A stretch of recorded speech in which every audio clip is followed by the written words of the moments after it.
Welcome to Todo se Cura con Vicks, your go-to destination for Latinas getting real with their healing journey. We are so thrilled to have you here with us today. First off, we want to extend a heartfelt thank you to all our listeners. Your support, your loyalty mean the world to us. Without you, none of this would even be possible. We also want to take a moment to express how much your support matters. Every download, share, and like helps us grow and reach more people who might benefit from our content.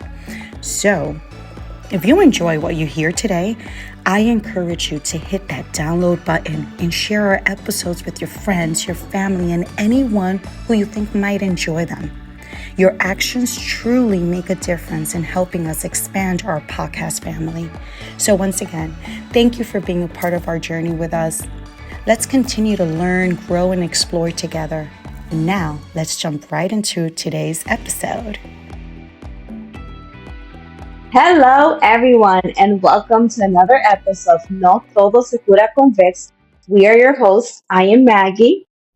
Jessie. Heidi. And today we have a really good episode for you. We hope you enjoy it. Heidi, take it away.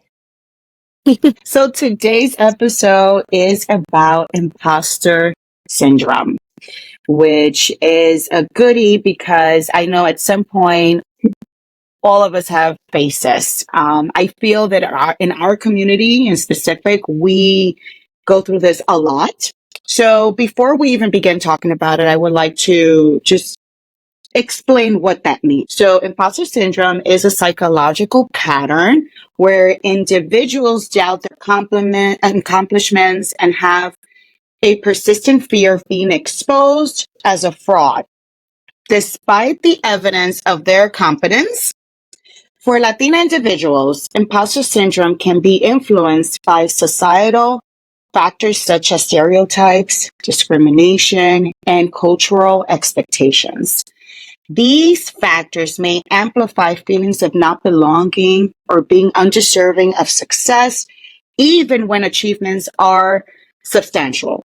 So, recognizing and addressing imposter syndrome can often involve building self-awareness, seeking support from mentors, and challenging negative self-perceptions.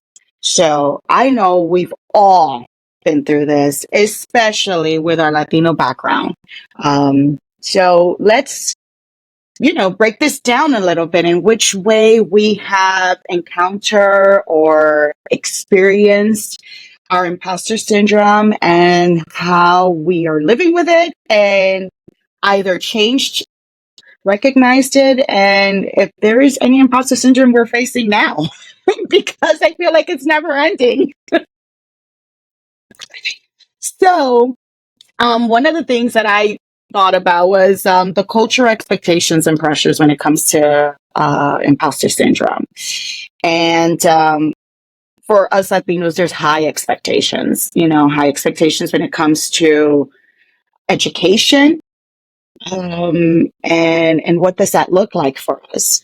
And I know I faced it, especially, being sent to school, but most of the time, I didn't have support, so there was I had a lack of confidence when it came to, education. One, because of the language, and two, because I didn't feel like I had the support, and not because my parents didn't provide the support. They didn't know how to give me the support. So have you ladies ever felt this way? And in which way do you think, you face this challenge, or are you still going through it, or did you pass this down through your kids? Yeah, definitely. I've dealt with imposter syndrome in school settings, when I was in college, at work, when I used to, work at my job. I'm at 9 to 5. And definitely when I decided to stop my 9 to 5 and like start like my own business, you know, those were things that I had to do till this day. Like I'm expanding my business now, and I had to deal with like, imposter syndrome, like doubting if I can really do this, you know. So it's definitely something that has been that I've dealt with, that has been in my life. I try not to pass that down to Mateo. You know, I think I've done a good job so far, but yeah, it's something that I definitely struggle with at times.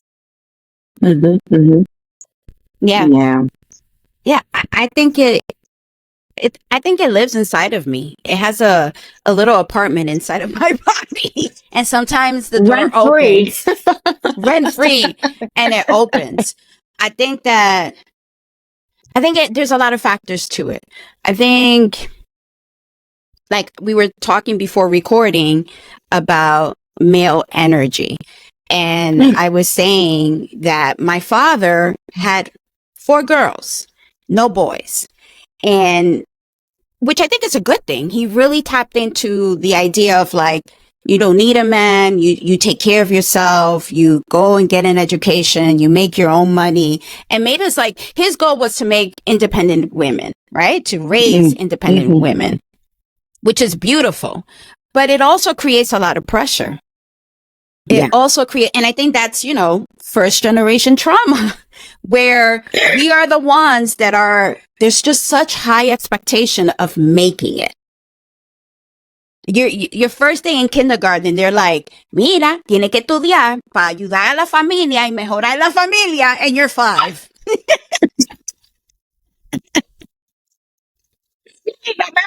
No me haga pasar vergüenza. And you got to behave and know how to read and make sure that you're the smartest one. It's just a lot. And like you said, not because they didn't want to support us, but they were new to this country, new to the school system. And so it was really hard for them to even support us in the way that we should have. So right there's a lot of pressure to be the best, but also insecurities. And I think that happens throughout, for me, my personal experience throughout life. The difference now is that I know when it opens that door and wants to come out, and I have my own tools to help myself realize that this is not true, that these thoughts and these feelings are not true, and continue to do what I need to do, even though I might be afraid. Yeah. I just keep pushing myself, right? Because a lot of the things that come up as with your imposter syndrome is you're not good enough, you're not smart enough, you don't have much experience. And you can actually believe it if you're not doing the work. Yeah. Yeah. It shows it's just so important to have that awareness, and like you said, Jesse and Maggie, like it shows up in so many different ways because when you're tapping into something different, there is that confidence level. You don't start off learning how to do all these things right away. And at some point in our lives when we were young, we were like free will. Like it was like, oh, we're going to learn something new. And then all of a sudden, all these fears started coming into our lives, and mainly because of the fears that our own, providers and our guides gave us without even knowing that they were doing that. We mirror like everything our parents and our environment gives to us. So it's so crazy. One of the things also that I noticed too, and we can tap into this now, it's like in terms of like the Dominican tradition, right? All our values and our desires, like how did we assimilate both cultures, going to school, being American at school, being home and being totally Dominican? It's already like so confusing. And I'm not going to lie, I love that I can be those two things. But growing up, it was very different. Like, I didn't know. So there was like a confidence because sometimes I was like, I'm not Dominican enough. I'm not American enough. So how did you ladies, and because I know Actually, not only Dominicans, just anybody from another country is going to feel this because I know our parents felt it. So again, that's where like all those fears trickle down to us too. Gave us all these like, la Yeah. maestra is the hero. Yeah. La maestra te puede decir de todo. Acá te golpe. Yeah.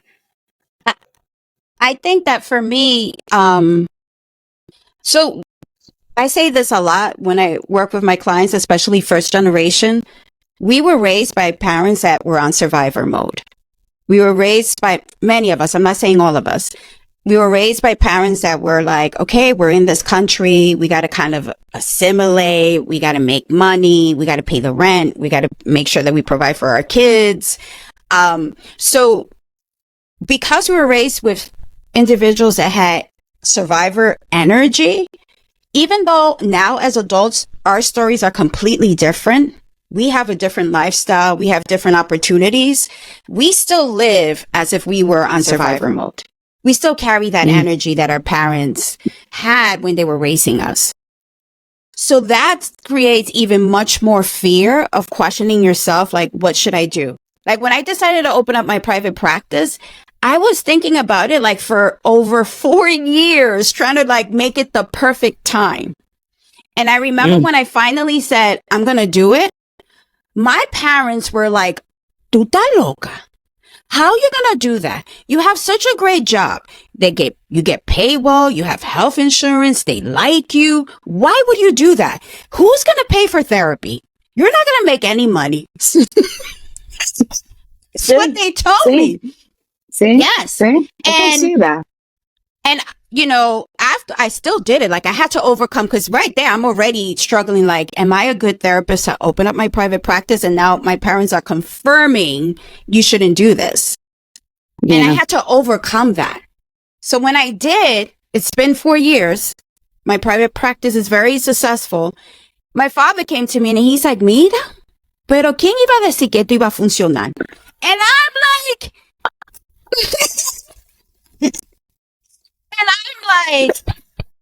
well, Dad, I said, you sacrifice so much and you work so much so that I can take these chances and these opportunities.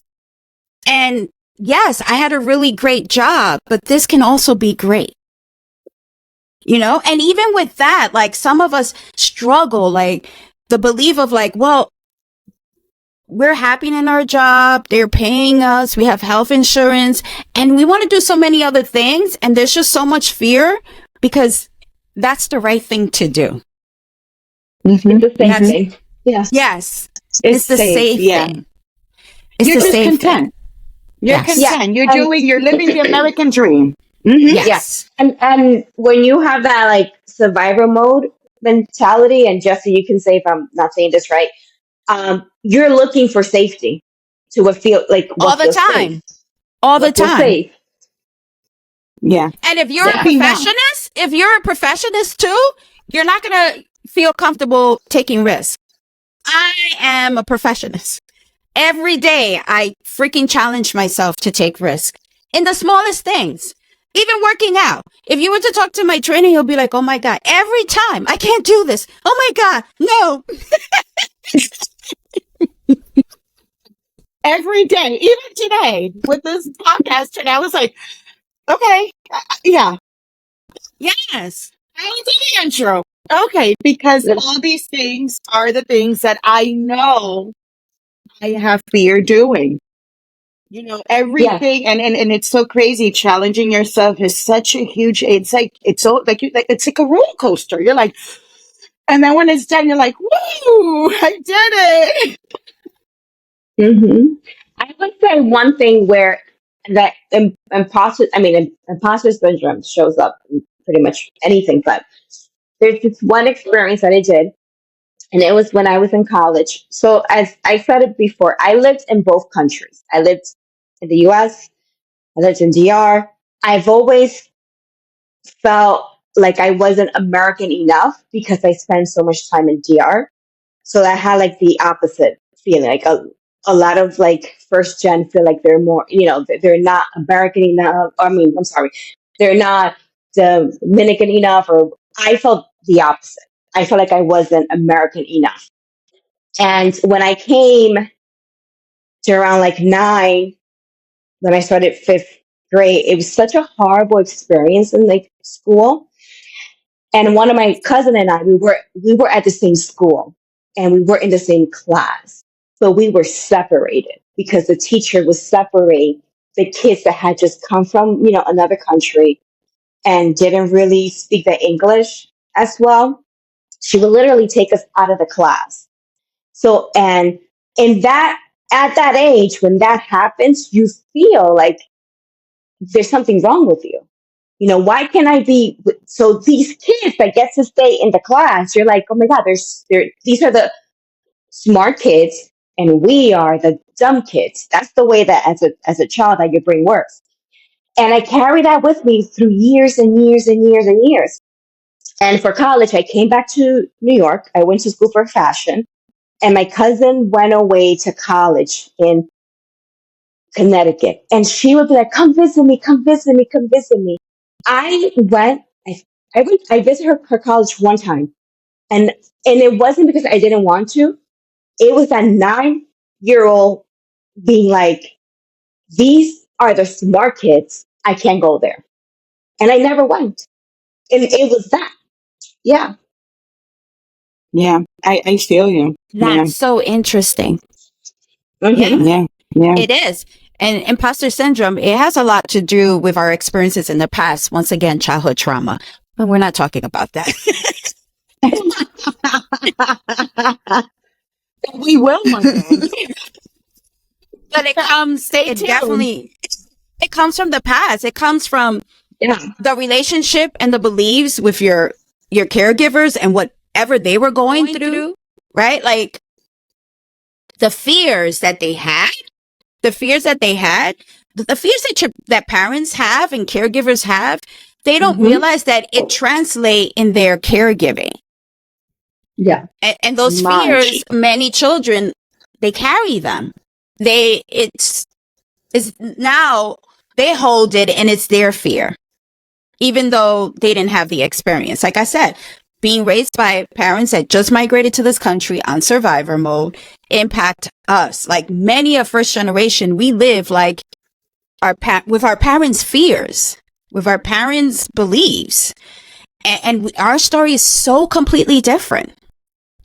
And it also comes from experiences from school, like teachers.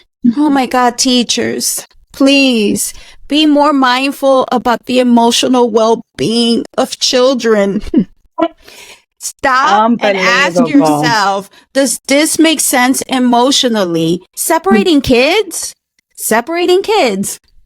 based on language. That was like in the 90s was that in the 90s? 90s. Yeah. And I think we're talking about the same teacher because I went through the same thing. Yes, like it was around like 95, 96. Yeah. Yeah. So all of these experiences create this little monster called the imposter syndrome that lives inside of us rent free. Right. All of these experiences, what adults said to us, or not even, sometimes they don't even say, is their action, their beliefs. Oh my God, when adults start comparing your other children. Yes. When they start comparing. Let's not even go there. Oh, pero mira esta, pero mira, ella lo hace, pero mira, pero ella estaba estudiando y hizo esto y esto. One of my cousins, that we have the same cousins, but one of our cousins and I dress us the same sometimes for Easter, for holidays, whatever. And they would straight up say, ay, pero qué linda. Mira qué linda. Mírale ese pelo. Fíjate, pero qué bella esa niña. Y yo, como una niña inocente, little girl, I would say, y yo, porque estoy mirando how they admiring this girl. And they were like, hey, sí. Little things are so, how can you do that to a child? Y gracias a Dios que, at that time, I just used to be like, oh, I'm just not pretty. She's the pretty one, But it's just so crazy. And I've seen this happen so much in our culture. Mira, my brother and Yeah. I, colors, he's el blanquito y yo era la trigueñita. And as a little girl, they would say in front of me, ay, pero que el niño tan bello, tan blanquito y tan lindo, mira, tan fino. Tan fino, that's that word. Fino ese niño. Yo ahí con esta greña, la nariz grande, Hmm. different color. Never mind. Yeah, and It's for the crazy. listeners that don't know, fino, of a person that's fino is a person that has like more European features. So that's what Yes. a fino is. Yeah. Dominicans use that word a lot. Yes. A lot. So Uh, if and you know how they love to use it? Oh my God. If you're like brown or like dark skin, but your features are a little bit, they'll be like, mira, hay un morenito pero fino. Es fino. Es Fino. morenito pero fino. They love to do that. Gosh, I just can't. I just can't. But you're right. The comparing, I grew up with that a lot. I'm pretty sure we all did. And especially when it came to education, mira cómo está ella, o mira el trabajo que tiene ella, y tú no te, vamos a ver lo que tú haces, porque tal fulano está. And it doesn't even have to be a family member, it could be a family friend, que el niño se fue de Hmm. que, para la universidad. Tú tienes que ser un poquito más como esta persona, y mira lo limpia y cómo tiene la casa tan limpia. Tú, even like that, in every way, shape, or form, there's a lot of comparison, which mhm, doesn't help. You're already struggle with imposter syndrome and you allow these thoughts to take over you, yeah, because you don't know any better. yeah, So it's yeah, it's crazy. yeah. The imposter syndrome Yeah. is all connected. A lot of it to childhood experiences, whatever you want to call it, trauma Hmm. experiences, challenges. Like even now, right? I'm super excited. I am training with a cousin of mine. We're gonna do a how do you say it again? Triathlon. Triathlon. Triathlon. Yo ya triathlon. And I was like, all right, I'm going to go ahead and do this and I'm going to document this. I'm going to do videos journaling my experience. And I was saying, like, I started doing the workouts, exercising, running, riding bikes, and just paying attention to what is coming up for me. Cause I wanted to see, cause I do inner child work. So I wanted to see which child is going to awaken. And I then remember as I'm doing all of this, that at the age of 11, that's where I have more of the awareness. I think it happened before, but my 11-year-old had more of the awareness that at the age of 11, I was overweight, really Mhm. overweight. And I do remember my family, my caregivers telling me I was overweight. Tú estás gorda. Mm. I remember my mom giving me el té chino to lose weight.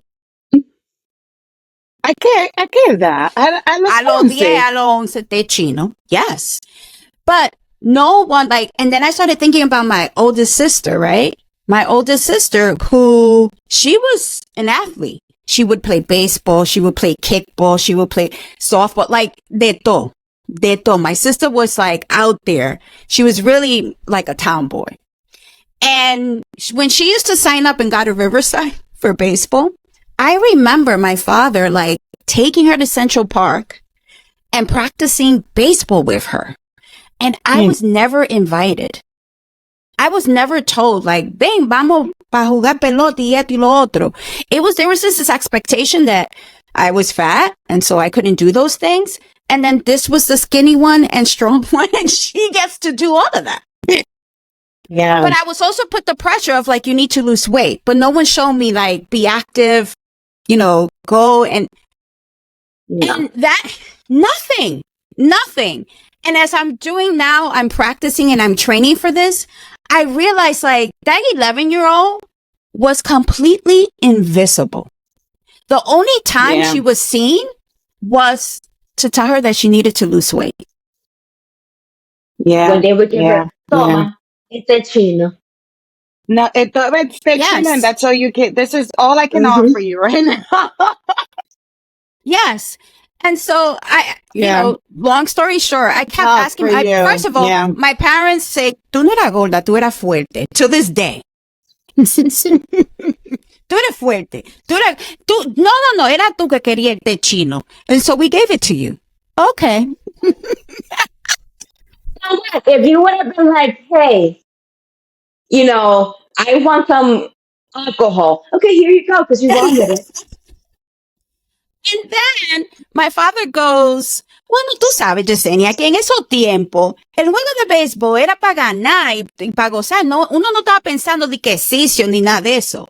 And in my head, I'm like, oh, you felt like I wasn't going to win. So you felt like, why bother training her? Pretty much. But if you want to, That's it. Que no habla más because he's digging himself deeper. he's making it worse. He's making it And then worse. when I said something, he said, Emma, yo me voy a callar. Yo no voy a hablar. Yo me voy a callar. He's Right, making it worse. idea. So, it's about winning, and you win. So why even bother? I had a chance with your sister. Y tú no eras gorda, tú eras fuerte. Fuerte. Fuerte. I Yeah. hear that in like other families where they have like multiple kids, and it's like, okay, it's like, oh, this is the smart kid, this is the athlete, this is the artist. And it's like they like fall into like this box. Price down. Yeah. Yeah, like, But this that's is what who I you was are. saying. So all of that, right? No one spoke about it. This 11-year-old felt invisible. I've never worked out. I've never joined a sport team. I've never played sports until now. I'm almost 50 years old. Until now. That's what happens with the imposter syndrome, how it's developed and how it impacts your life as an adult, how you don't even think about it. But then as I'm working out and I'm training for this, I realize I've never done this because my 11-year-old, that imposter syndrome, really believed she wasn't able to do it. Se quedó ahí. Until this day, when I ride my bike, I have to constantly remind myself, you got this. You got this. Because it comes up. It comes up that I'm going to fall in the race. It comes up that everybody's going to make it to the finish line and it's going to take me 3-4 hours and they're going to be looking for me. It comes up that I'm going to pass out. No, they're going to be looking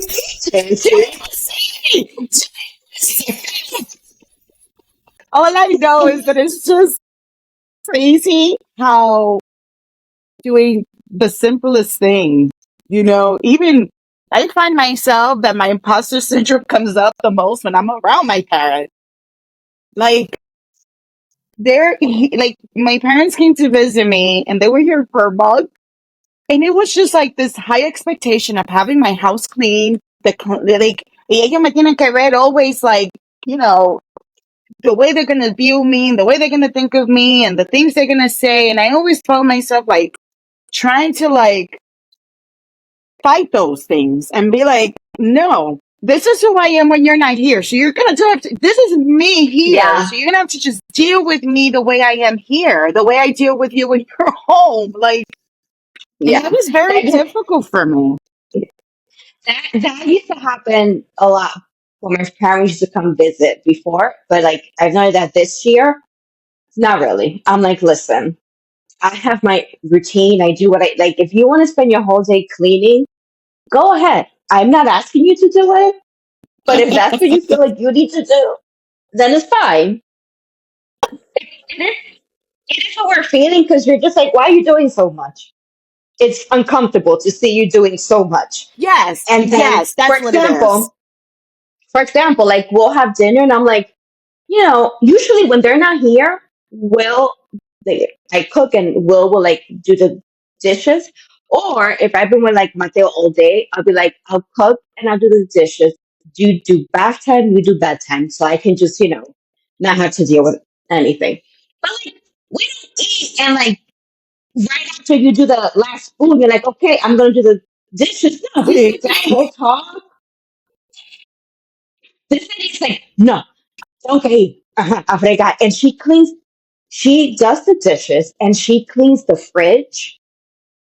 She cleans everything. She's in the kitchen for like an hour. So crazy.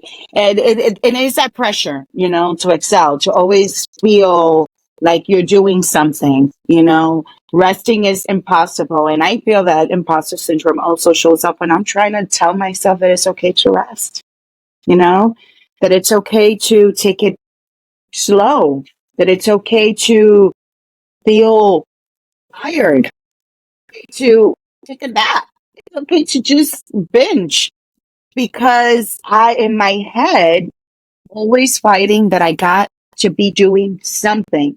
And that's something to do with my dreams and goals. Something para la casa, para la familia, para los muchachos, para el trabajo. It's so crazy how it lives in me and I've got to fight it every single day. Que yo tengo que decir, no, no, I don't care. Ellos van a estar bien. Yo misma me tengo que decir eso. Yo no hablé con Alicia ahora, ella no me ha llamado, ya está bien. Sigue ahí, haz tu cosa. Stop looking for excuses to stop doing what you want to do, And it sucks to live like that. So I know that you ladies same way, about showing up for your family and everybody else before yourself. Mm-hmm. Yeah, because that's also the belief, right? Being raised by a woman that didn't know how to do self-care or didn't know how to put herself first and rest and take care of herself.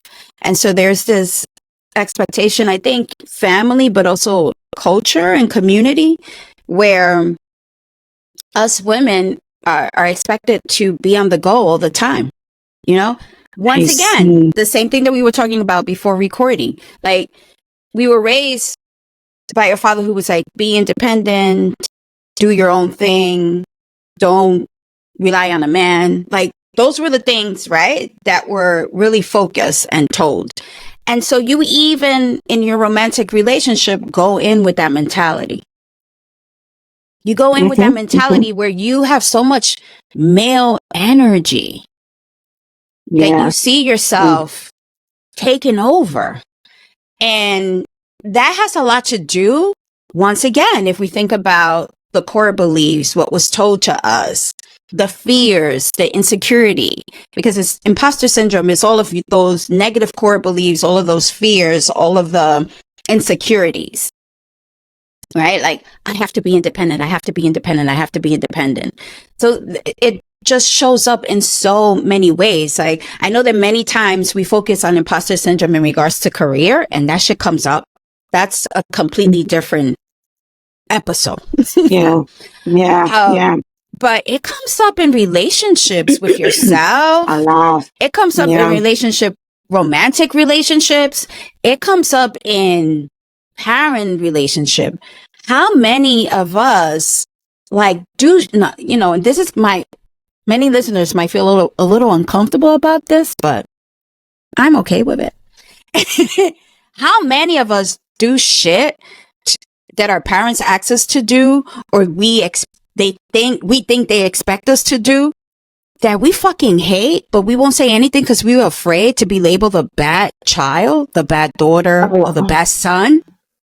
And Dominican parents, once again, I'm going to get in trouble, but Dominican parents, for the most part, I'm not saying all, lack boundaries and sometimes lack like the idea of your kids is an adult and they have their own lives and they're not here to stop living and just be for you. Right? They don't know how to make that connection. And so many of us with the fear of like, I'm a bad son, I'm a bad daughter, do shit that doesn't make sense out of guilt. Yeah. And then there's resentment. Yeah. I totally agree. Totally agree. We see that a lot in our culture where, and like you said, it interferes with a person's relationship at home with their own children and their own partner because they're so focused on taking care of the parent, and that's not what we're here for. We're not in this world. As a matter of fact, we're in this world to learn from our parents. They're guiding us, right? Then we try to teach our children to be and do what they have to do for themselves. And then we have to figure out how to live, with ourselves and share those moments with a significant other. Pero todo el mundo caga su vida. And in every way that I need to show up for you, to support you in any way, but no es obligado. No es que uno tiene que dejar todo botado para allá cuidar a person. Of course, if you have a sick parent and stuff like that, there's always a great line. But I sometimes feel like it can be so excessive. And then you're manipulated and guilt tripped to it, where it's just that component where you're like, yo soy tu mamá, pues, tú me vas a dejar aquí botar y me pasa cualquier cosa y tú, like, I'm like, it doesn't make sense. Yeah. So it happens a lot. Yeah. It does. It happens a lot. And even if you have like more siblings, your parents tend to like choose one or two that are like their go-to kids. Yeah. And they let it be known. And then those kids suffer from imposter syndrome because they're like, my parents never loved me. They have their favorite. Ese es fuerte y este le dice a cualquiera, these are my two favorites or whatever it is, And it's crazy because I used to, my mom, I know that it's not, I know that, being the only girl out of the three of us, because I have two brothers, I'm the only girl. I can't relate to my mother as a woman. I know what she would prefer to have or prefer to be spoken about or stuff like that. But she always gravitates towards her two sons, Maybe because she feels like they need her more or whatever it is. Or those are her two boys, her two babies, her two last kids. And I can be very independent in certain ways. And they're mama's boys, right? Pero yo le decía a cada rato y hasta el día de hoy, yo dije, sigue. Two babies. Tú vas a estar en un home si es por ello. Yo soy la única que te puede cuidar.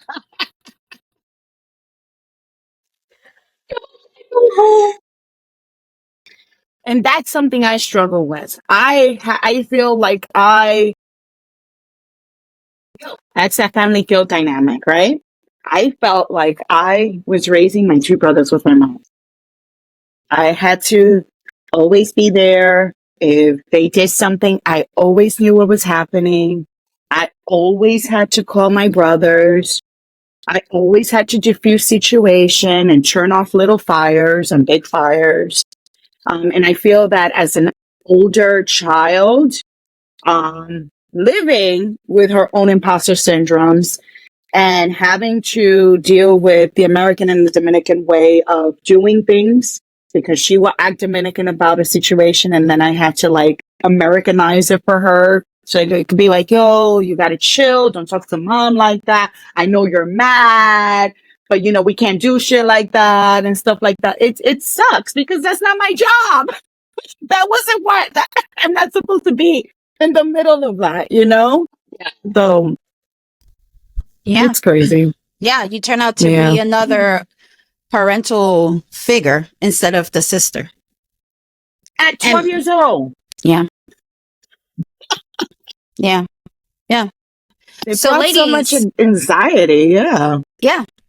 If you were to give tips or, your way of overcoming these imposter syndrome thoughts and feelings when it comes to relationships, romantic ones, family, and even relationship with yourself. Like we said, it lives inside of us. It never goes away. The key is being aware of it. What do you do when it comes out? What do you do to overcome it? to continue to do what you need to do, because it does create such fear that for many of us, we want to do things, or we want to say things, or we want to show up in relationships differently, and we just can't do it because we're so Yeah. afraid.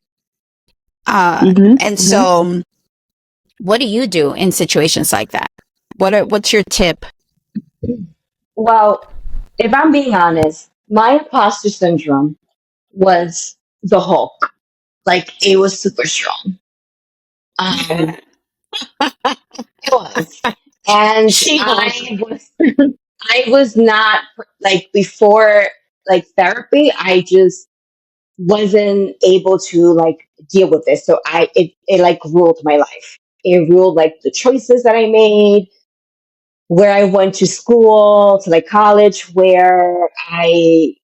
I dated. It just ruled my life. It really took, going to therapy and, like, getting the tools that when because it's not that it doesn't show up, this shit doesn't go away. It's just, I have the awareness now, and I've developed tools that make me stronger than the, imposter syndrome. And I'll give you an example. I'm expanding my business. I'm building this, like, yoga side of it, where I'm gonna hire teachers to go teach children. And I have a mentor, and I was what's the word, procrastinating a little bit with that. And we were talking, and she's like, okay, whatever. And after a conversation, I was like, okay, I am, like, self sabotaging because of XYZ. And, it came to my awareness, and I was able to, like, after that, kind of like, okay, start taking the steps that I needed to take. And it's not that I'm, like, fear free about doing this, but now it's not my 9-year-old self, at the wheel. It's my 30, almost 39-year-old self. And my 9-year-old self, she's there, but at my 39-year-old self is, like, taking, control. And my 39-year-old self knows that I can do this. So really, Yes. I had to get professional help. That's how bad this shit was. It's true. Yeah. Yeah. And it takes a lot to even say it that way, People don't want to admit that you need professional help. People don't want to admit that shit really takes over. And you see, I've been around people now that I recognize what it is to have imposter syndrome. I can see it in people so, like, vividly, the way they talk, the way they act, the way they say stuff. I'm like, you never, yep, this is what this person's so doing. True. Yes. And how Right, they you see it. how they create stories to convince, not convince you, but convince themselves, like, this is not a good idea. No. Yeah. The shit they say. Yeah. Even when I talk about my dreams and passions, them throwing their, and to me, ya por eso yo no hablo nada de nadie. I know who to tell my things to, because people will throw their shit on you too. I know, like our parents said, with your private practice and stuff like that. No, eso no va a funcionar.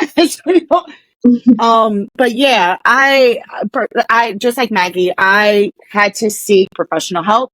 I had to seek tools. I was obsessed with looking for ways to help me. Until this day, I still have to talk to myself and figure out ways to lessen the anxiety, put myself in scenarios, even if it's a little thing that puts me out there, and speak up for myself. And share, build community, trust people that I can talk to, bring up, like we did today, awareness. This shit really does happen to everyone.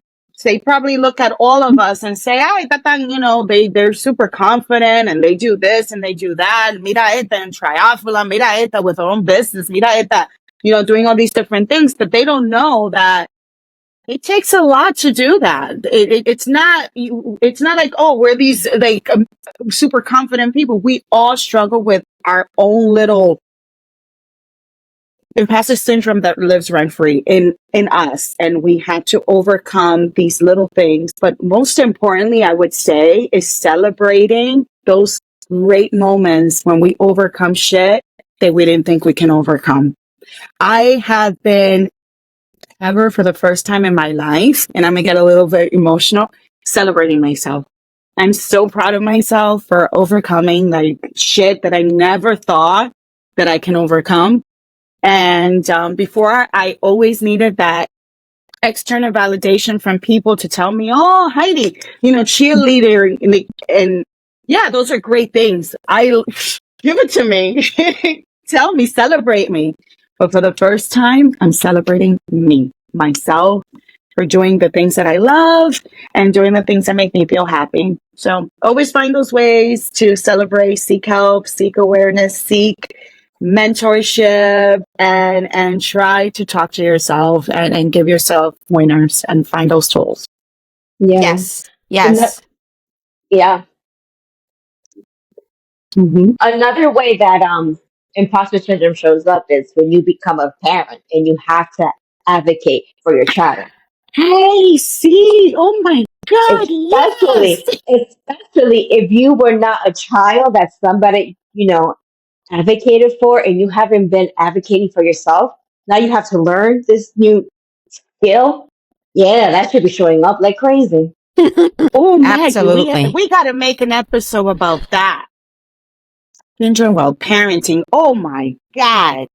Yes. Yes. Absolutely. You I did. think what you ladies were saying, it's all right. Like, it's true, getting the help, the awareness. Like, that's number one with everything. If you don't have the awareness, you can't fix anything. Right. So the awareness, I think a lot of us are so afraid of the awareness. The feeling comes up, the thought comes up, and we want to immediately change the conversation, go on and do something else. And sometimes we just gotta sit with it. Like, if you sit with it, this whole experience of me training, if I did not sit with it, I would not understand the emotions and feelings that are coming up as I train. And I would not be able to give myself and my 11-year-old, my little girl, what she needs.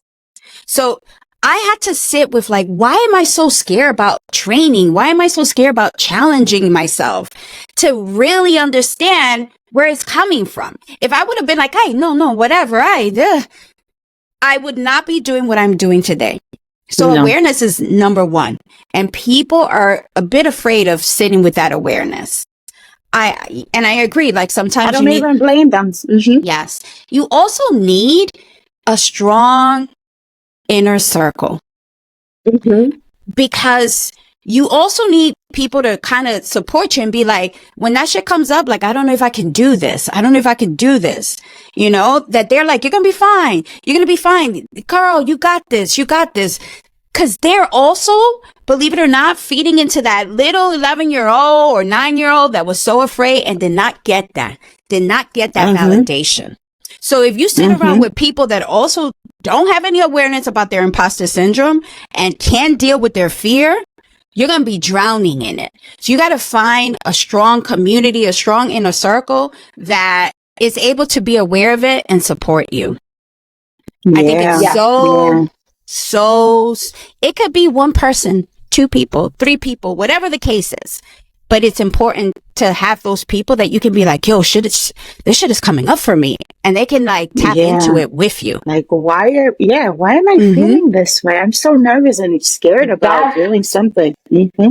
That's, like, so important when you start, like, doing things differently, either like starting your therapy journey, or starting a business, whatever it is that's not like the norm, that you're growing in a different kind of way. It's important to find like-minded people, to have that little inner circle, because sometimes it feels like the people that you had in the past might not really give you like what you need at some point. So you do need to start branching out. You do. And Yeah. you could be that person that also changes the whole like dynamic in the circle that you had in the past. Like you You Yeah. do. start changing and they start seeing it and see how it actually is working out for you emotionally, mentally, and physically, that they might be intrigued to learn more. And because even me, like I get asked a lot of questions like, oh, what is yoga? What do you do? And isn't that just for flexible people? I'm like, negative. Like it's more to that. And then at least the curiosity is there, and I Yes. think that's very important. Mm-hmm. Absolutely. And so the Yeah. last thing that I recommend is the imposter syndrome are connected to our core beliefs, and our core beliefs are connected to our past experiences. Once again, mostly childhood. And these core beliefs, we carry some positive ones, but we also carry ones that are very negative, and we believe them because it either came from an adult, a caregiver, that as children, we believe that adults always say the truth and are right. And so we carry them. And just want to remind you that core beliefs can be shifted. Like you can change them.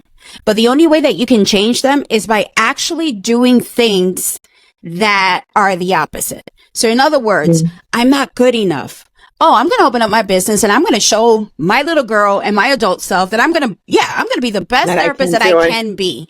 I'm not going to be the best, but I'm going to be the best that I can be. And I'm going to be able to make those connections with my clients and do what I can do. So immediately when you overcome that and you overcome that core belief, there's now experiences for the brain to go back and be like, well, that's not true because you got your business. You're doing this, you're doing that. Nah, that's not true. It's so much easier to overcome that core belief. But if you stay stuck in that core belief and not challenge it and not make actual changes in your life, yes, it'll eat you. Yeah. It will completely eat you. So I mean, just look at the people.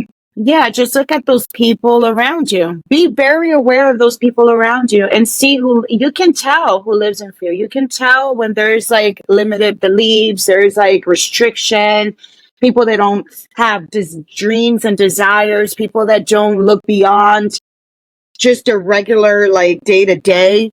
You can tell, so